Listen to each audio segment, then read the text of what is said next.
Praise the Lord. ஒரே ஒரு வசனத்தை கூட காண்பித்து கொடுக்கிறேன். சங்கீதம் 100 அதிகாரம் 3வது வசனம். கர்த்தரே தேவன் என்று அறியுங்கள், நாம் அல்ல அவரே நம்மை உண்டாக்கினார். இன்னைக்கு ஆண்டவர் உங்களை பார்த்து சொல்ற காரியம்னா, மகனே மகளே என்ன நீ அறிஞ்சுக்கணும் அப்படின்னு சொல்லி ஏசப்பா இன்னைக்கு உங்களை பார்த்து சொல்றாருங்க. அதாவது ஏசப்பாவை நம்ம தெரிஞ்சுக்கொள்ளணுமா.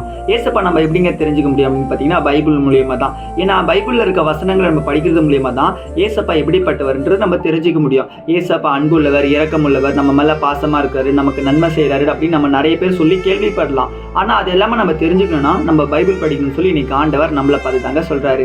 சத்தியத்தை நீங்கள் அறிவீர்கள், சத்தியம் உங்களை விடுதலையாக்கணும் வசனம் சொல்லப்பட்டிருக்கா. அப்போ என்னன்னா, பைபிளில் இருக்க வசனத்தை நம்ம படிக்கிறது மூலியமோ தெரிஞ்சுக்கிறது மூலியமா நம்ம வாழ்க்கையில் நம்ம ஒரு விடுதலை பெற்றுக்கொள்ளலான்ட்டு இன்னைக்கு ஆண்டவர் நம்மளை பார்த்து சொல்றாரு.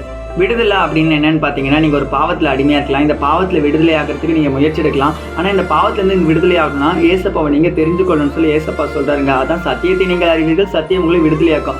ஏசப்பா நம்ம தெரிந்து கொள்ளணும் தான் ஏசப்பா இன்னைக்கு நம்மளை பார்த்து சொல்கிறாருங்க.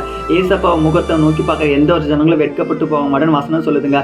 ஏசப்பாவை நோக்கி பாருங்க, உங்கள் வாழ்க்கையில் நீங்கள் ஒரு விடுதலையை பெற்றுக்கொள்வீங்க. விசுவாசிக்கிறீங்கன்னா ஒரு அமீன் போட்டுக்கோங்க. இதே போல் வாழ்க்கிற வசனங்களை நான் ஃபாலோ பண்ணிக்கோங்க. God bless you. ஆமென்.